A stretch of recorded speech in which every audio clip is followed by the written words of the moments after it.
This is Report to Wyoming. On this episode, one of our journalists, Tom Morton, and I, Kolby Fedore, chat with Wyoming Association of Rural Water Systems' executive director. His name is Mark Pepper, and he explains where Casper's water comes from and how it gets to your faucets. And he cautions that despite the plethora of precipitation we've seen in the last 6 months, Wyoming is still in a drought, and something's gotta give. Let's dive into it. So where does our water come from in Natrona County?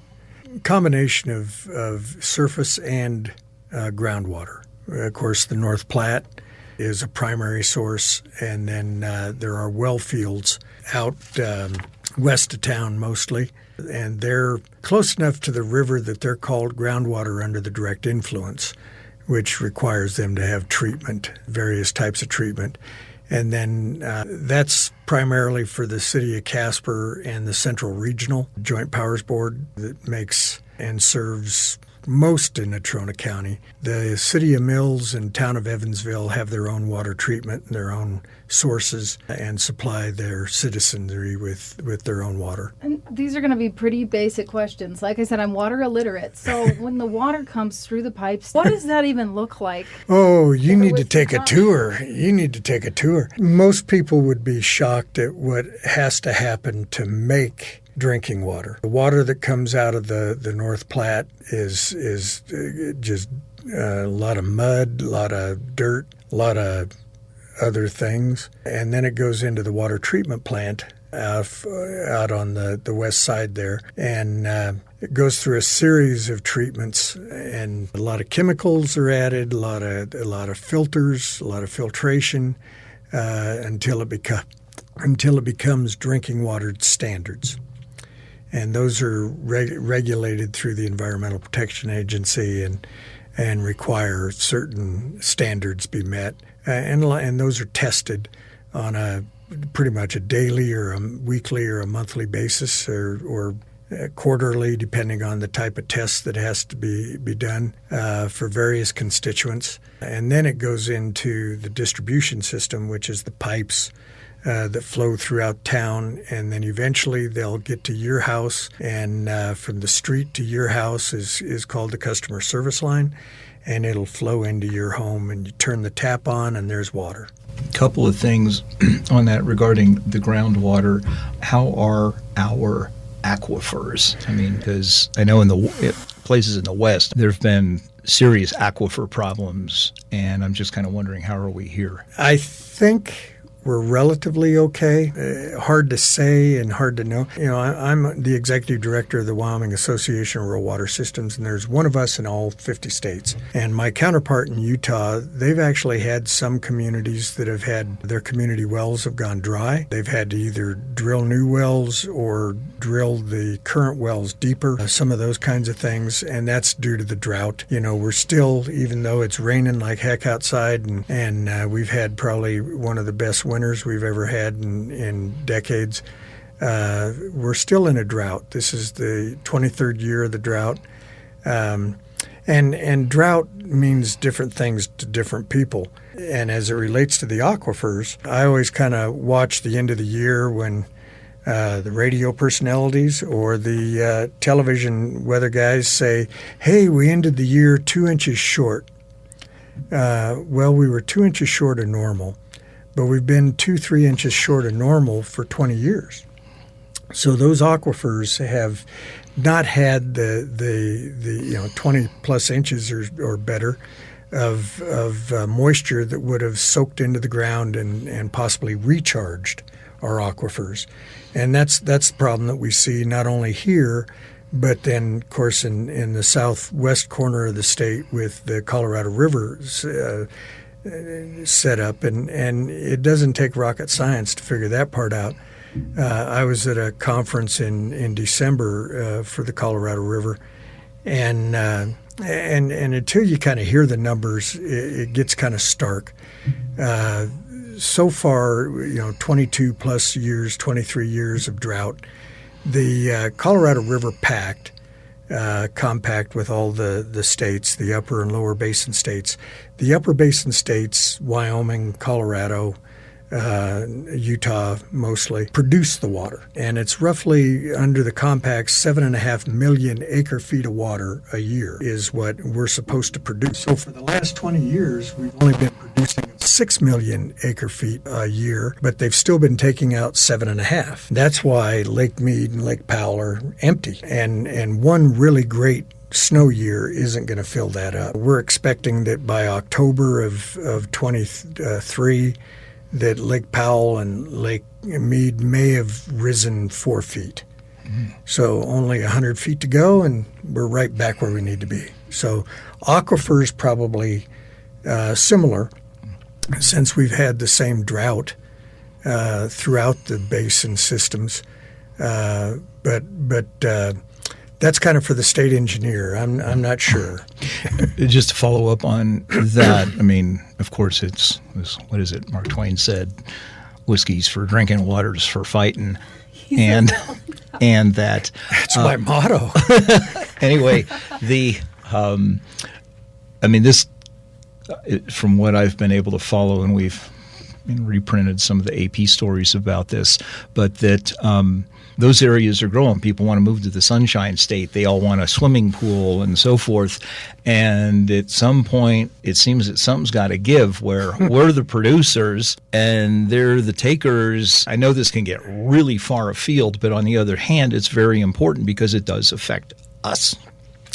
Absolutely, and you're absolutely correct. At some point in time, somebody has to cry wolf, and we have to take a hard look at development when it's all said and done.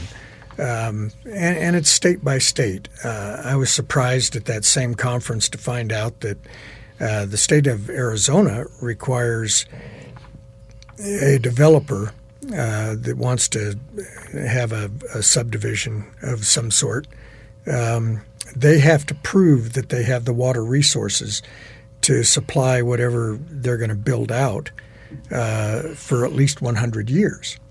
So they're in the process of revamping some of that to maybe cut that down, because you're just guessing for 100 years or whatnot. But and here in Wyoming, we kind of do it the reverse.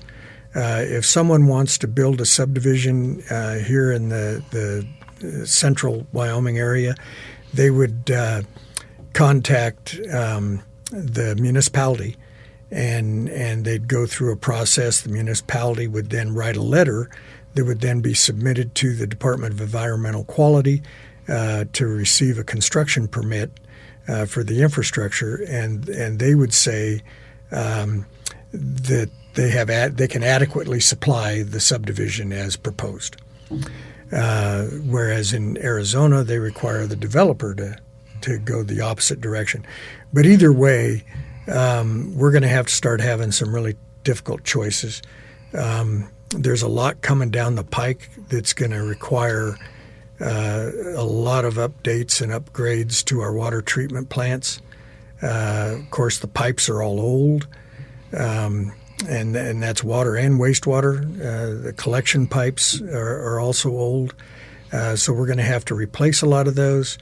We have the lead, a revised lead copper rule that requires the removal of lead service lines or lead lines, period, in every public water system in the United States. We have what's the PFAS, and don't ask me to pronounce it. I just call it polyoxygen-free.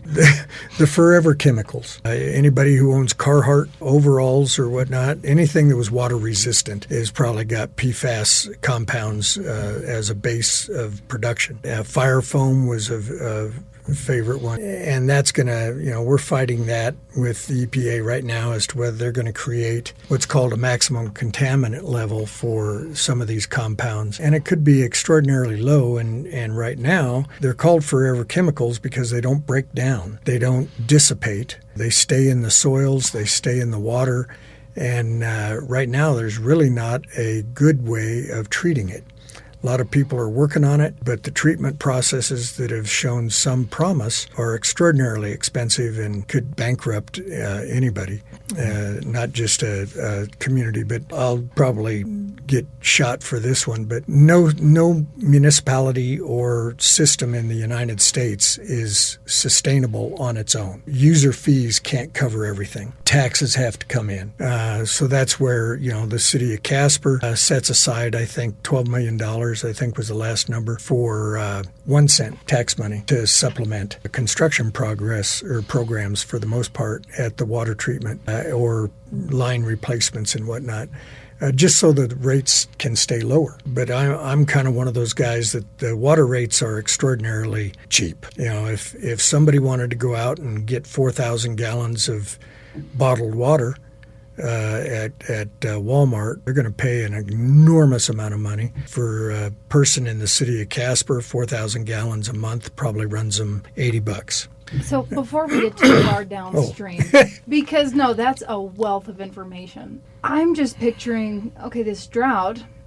I don't see the drought when I turn on my shower, like you're saying. I don't know. It doesn't feel like there's a shortage to me. Everybody's lawn looks great right now. And does that mean that our rivers and our water supplies, our natural water supplies are getting lower? And then you said drastic measures might have to come in. So last summer I was in Bozeman for the beginning half. One thing that they implemented was regulation on how often and when you can water your lawn, and certain things where the police weren't arresting people or fining people, but it was just something people did. We only watered our lawns every other day and at certain times, like in the morning. You wouldn't do it in the heat of the day. Is that something we're looking at potentially? I would think so. Cheyenne does that now. They have water restrictions throughout the summer. But then Cheyenne's in a little different setup where they are compared to where their water sources are. Their water sources actually start over in the Snowy Range and go through a series of reservoirs and rivers and whatnot, end up in granite and crystal reservoirs west of Cheyenne, and then go through their water treatment and so forth. They do have some ground wells, but a lot of their ground wells were southwest town in the Belfour area, which is where they have some of the contamination. Their wells are fine, I think. But we're going to have to, if we're really going to get serious about it, conservation. And so conservation is done through various methods. Rates are one of them. The more water you use, the more you pay. And so that'll be there at some point. Restrictions could come into play. There's a whole lot of things that developers could do, going to instant hot water heaters instead of your traditional 50-gallon hot water tank, maybe going to the low-flow appliances and some of those kinds of things. All of that could be helpful. The biggest problem that we have in the West is everybody likes Kentucky bluegrass lawns, and they're the worst for water because it takes a hell of a lot of water to keep them green. So that's a problem. This is a thing. I just read that this was a thing in Europe with the Royals had the green lawn, so they kind of started that. And then it's just been a fad that never went away for generations. But something that a lot of my neighbors were doing, we hadn't done it yet in Montana, but they were doing, I think it was clover, I want to say, instead, because it's spongy. You can still play on it, but it doesn't take as much water. There's all sorts of different, out here at the Extension Service, they have all sorts of information on drought-resistant vegetation. Buffalo grass is a good one. You can still mow it. It's quite drought-resistant. It's still easy to do some things, still greens up and whatnot. So I think that we start looking at turf management. We start looking at conservation methods in the form of rates or in the form of restrictions. All of that's going to come into play. I joke that all we need is about 14 more years just like this last one, and we'll be right back to where we want to be.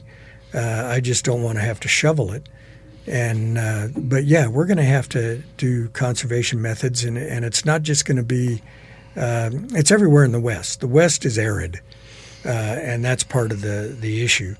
And you're right. A lot of people are wanting to move to some of these places. A lot of people moving back because they found out that have laptop will travel. They didn't have to live in downtown Los Angeles to do their job. So a lot of people are moving out and relocating to areas. And that creates a secondary problem because then you end up with communities that built an infrastructure for thousands that now may be a ghost town. And there may be a couple hundred people that live there in a community that was built for 5,000. And so now you've got the reverse problem of not enough people using water, and the pipes deteriorate and all sorts of issues come up. So, locally, how are we infrastructure-wise as far as, is our water treatment plant up to code or up to snuff? And then as far as replacing water lines, where are we at? Are we where a city of our size should be? Are there things we're ahead, things we're behind? I think overall we're okay where we're at. There's constantly changing regulations and age of the infrastructure. So you have to get into a constant monitoring and on an annual basis. And I think Casper does a pretty good job of their CIP plans to look at replacing some of the older lines on a periodic basis or on an annual basis. The water treatment plant is probably adequate for right now, but like I said, the lead removal setups, the PFAS, there's every year the EPA comes up with unregulated contaminant monitoring. And these are things that are showing up in the water that they don't know if it's a real issue yet or not, so they test it. It's called the UCMR rule. And PFAS was born out of that. But there's other, and manufacturing is constantly coming up with new compounds that then ends up in our water. And we don't know if it's bad or not, so we constantly test for it. And there may be treatment or other regulated contaminants that come down the tubes that we then have to deal with, and that could be expensive. Mm-hmm. So one of the things, I guess, that's kind of in the back of my head, and I learned this from some of my former colleagues at the Star Tribune, is the significance of infrastructure. As Kolby was saying earlier, you turn on the faucet and there it is. And that as far as what folks perceive the news to be about being sensational, this is not sensational, but God help you in Arizona if you can't fill your swimming pool, or God help you here if you have some huge spill that you get stuff in your treatment plant. Whoa, we don't know what this stuff is. And I guess it's like, how do you make people aware of this short of putting signs on your faucet saying this is precious stuff? Education. And we constantly try to pound on it and get the word out. I kind of make the joke a lot of times that the best way that we could get the people to understand the value of water is to have a turn off the water month and see how things go. It started out as a turn off the water day. I'm up to a turn off the water month. But yeah, it's very much taken for granted. It's out of sight, out of mind. As long as they can turn a tap on and water comes out, great. As long as they can flush a toilet and things go away, they're fine. But what happens when that doesn't work? And not to pick on them because they really did everything right in a situation that would have challenged anybody, was the city of Rawlins a few months ago. They had the perfect storm. In the process of replacing one of their transmission lines from their water source to their treatment plant, they had everything ready to go and had the tanks full. Everything was set up. They warned the citizenry, keep kind of a cutback, don't go crazy. And so they cut out some of the parts of the transmission line that they wanted to replace. And they had 3 lines break in town that drained their tanks. Wow. And they ended up losing pressure, which creates a violation under the Safe Drinking Water Act. You have to go to a boil order. And boil orders take about 72 hours to cure. It's not that there's not water available for that 72 hours. It's that the water may not be drinkable. So when you say boil order, you mean that they can get water out of their faucet, but they have to boil it. Correct. And before they can use it for either eating, drinking, or otherwise. And we've had that in Casper. Somebody said maybe 10 years ago. Oh, might have been. Okay. Yeah. It's been a while. We've been, knock on plastic. We've been pretty good. But yeah, poor little Rollins got hit, and everybody and their dog was calling and wanting to know if we could speed the process up, and we really can't, because it requires that the water has to be bacteria free for that 72 hours. So you test. It takes a while for the test to get done, and then you got to have the time frame within the testing, and then you have to make sure that the test comes back at the back end, and then you can say, okay, you can use the water again. It still meant that they were trying to get that transmission line replaced and start water flowing again to their treatment plant. So perfect storm, and you can find, economic development is, if you don't have any water, you can't develop anything. And nobody's going to want to move somewhere if there isn't any water. So that's something that we really need to take heed on and make sure that we conserve, make sure it is a precious resource. And that's kind of the mission statement of our association, is to protect and provide our members with technical assistance to protect our most precious resource, and that's water. I have to ask, because I wrote about the best drinking water in Wyoming. I just love the idea of everybody gathered to taste the water. I have so many questions about how you determine, is it like a blindfold test? Who's tasting this, and what are the notes they're looking for? April of next year, you're going to be a judge. Yes. I'm going to really zhuzh it up. There you go.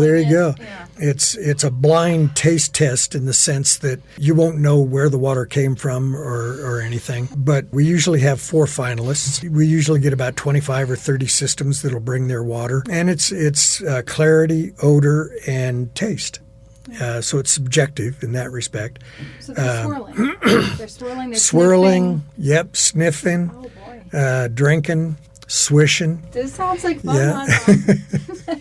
And it's pretty fun to watch people who do the judging. They do say that there was, even within the 4 that they look at, there was a big difference between where they're from. And this last year, we had 3 that were somewhat kind of close together, and then 1 that was quite a ways away. But we had pretty much the whole state covered, and it is interesting to see the differences in water, and you can see it when you travel around the state. The water in Marbleton tastes different than the water in Pinedale, that tastes different than Rock Springs, and so it's and everybody gets used to their own water. And that's based on pHs. Oh, right? Yeah. So you crave the water the life-giving water you receive. Yes. Yeah, water is life. We can live without food for like a month or 2 months or whatever. You can live without, I always tell people you can live without cigarettes. And some people would argue with me that we can't live without alcohol, but I might be one of those at times. But you can't live without water. And that's the bottom line. One of the things, you're sort of the intake, and we're the users, but then there's the outtake. And I've heard, and God, I hope I'm not speculating too much, but our wastewater treatment plant is getting old. And so it comes in, you treat it, we drink it, whatever, and it goes down there, and then they process it. So in other words, folks downstream from us, I don't think there's much upstream from us that could affect it, I don't think. But anyway, that if something goes haywire with our water treatment plant or other water treatment plants, it seems that would put a real serious burden on, say, somebody 300 miles away that pulls that out of the same Platte River. And does your work affect what they do? I mean... Yeah, we do both water and wastewater. And you're right. So it comes in on the west side of Casper. It gets treated. It gets used by all the people. And then it gets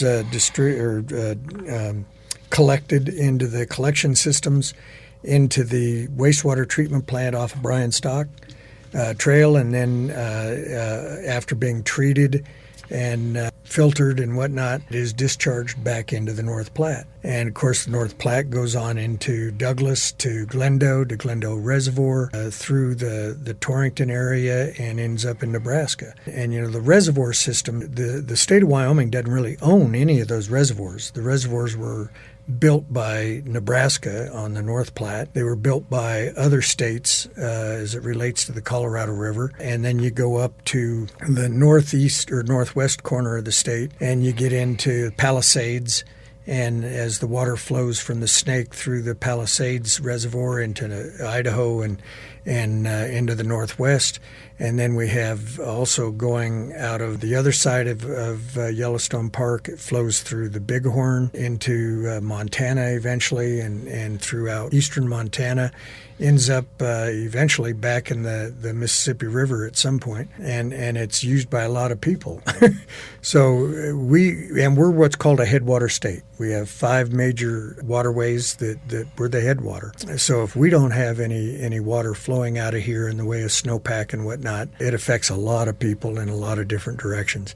And that's why storage is so important. But the collection system is old. It's similar to the waste or to the water treatment plant. We're talking millions and millions and millions of dollars for both the water and the wastewater systems, and then stormwater factors into it as well. So not sure what the total amount is for the city of Casper, but a new water treatment plant. Green River just got approved for a new water treatment plant, $45 million or $53 million for the city of Green River. Little Green River. I think it was 51, 53, something like that total. For just their treatment. So you can extrapolate that through. I think we were just looking at this earlier for some things that we're doing. The state of Wyoming has what's called the intended use plan, that if you have a water or a wastewater or a other project that you want done, streets, curbs, gutters, new city hall, whatever the case may be, you put it on the intended use plan. You send in a preliminary application to the DEQ, and it gets put on the intended use plan. And for water, it looked like it was about, there's projects on there totaling about $850 million. For wastewater, it was about $450. Wow. So about over $1 billion of needs throughout the state. That's for the known projects that people took the time to put on there. So, in the immortal words of Jaws, we need a bigger boat. We've got a lot of funding needs, and the state does have quite a bit of funding coming into it through the infrastructure law, the ARPA, and then just the regular allocations that we receive for the state revolving fund. Of course, we're blessed in Wyoming to have a tremendous balance sheet, $20+ billion that's available if we ever need it through various sources. State Land Investment Board has funding sources available. So yeah, we're everybody is doing the same thing right now. We have beat the bushes over the last 2 years as the infrastructure law and ARPA and some of these other things were starting to work their way through, that people needed to go through and figure out what all they needed to do and get it on the list. Step one is getting it on the list, and it's available on the DEQ website if you ever want to look it up. One thing that has intrigued me, and it's just a couple hundred yards over there, is the efforts in probably the last decade and a half to revive the river, which, picking up trash is one thing, but, rooting out probably tens of thousands of Russian olives, and that, they've had to hire, I guess that most of these companies are out of North Carolina for some reason to reconfigure this.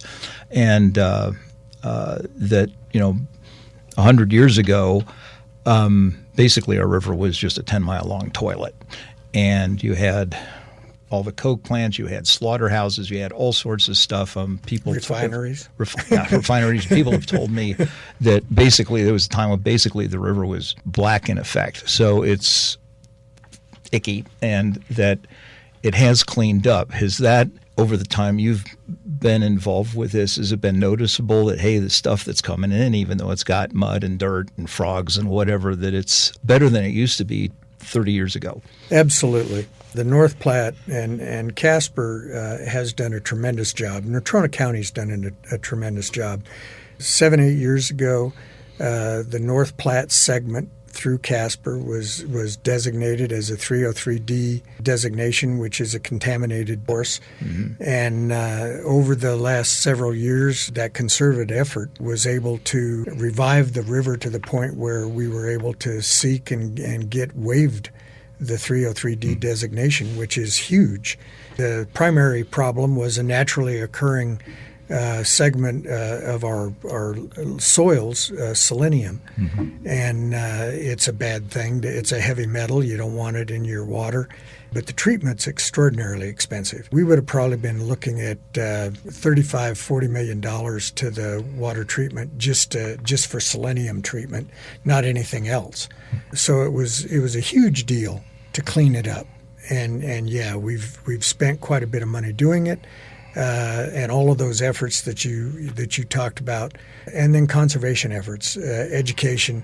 NRCS does a very good job through USDA in working with the agricultural industry out west as it flows into town, and trying to get them to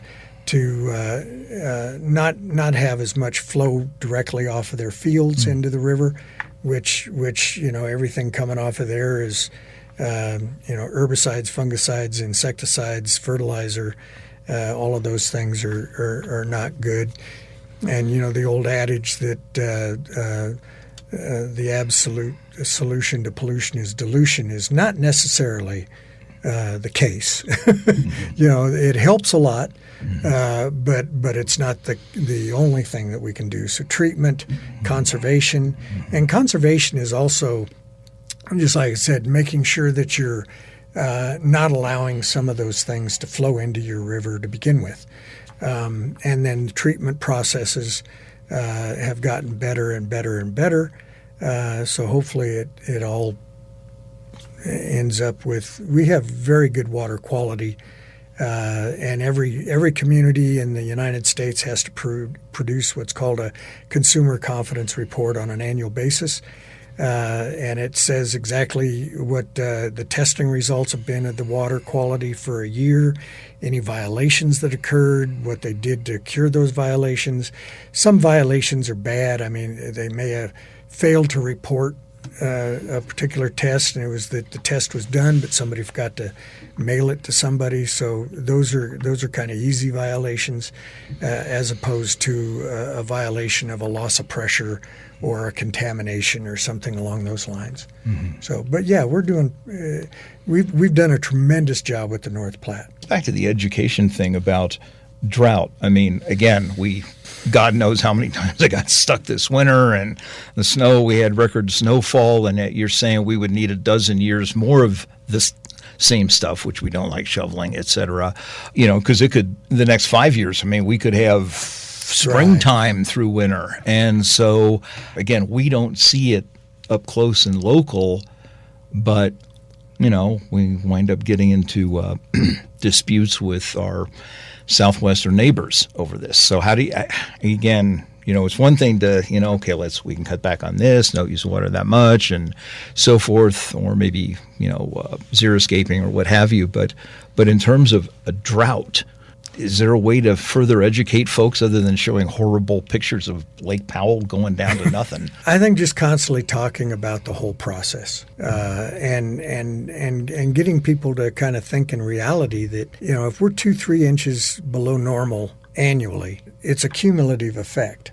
I hate that they say that we ended the year 3 inches behind, and then in the month of January, we had a wet month and we're a quarter of an inch ahead. Well, that means we're 2 3/4 behind from that time frame. So I think it's an educational process. It's a reporting process on what is drought. If you look at drought monitors and some of that, it talks about ground moisture, and it was developed at a time when agriculture wanted to know if they were going to have enough moisture in the ground to plant. And that's basically what drought and the drought monitoring that we show and everybody thinks about right now. And yeah, we're starting to try and talk to people about changing the wording, changing the message on what is drought as opposed to recharge of our aquifers. And you don't have to look any farther than the bathtub rings on the reservoirs to see that we don't have as much water as we used to. This has been Report to Wyoming, presented in the public interest by Town Square Media.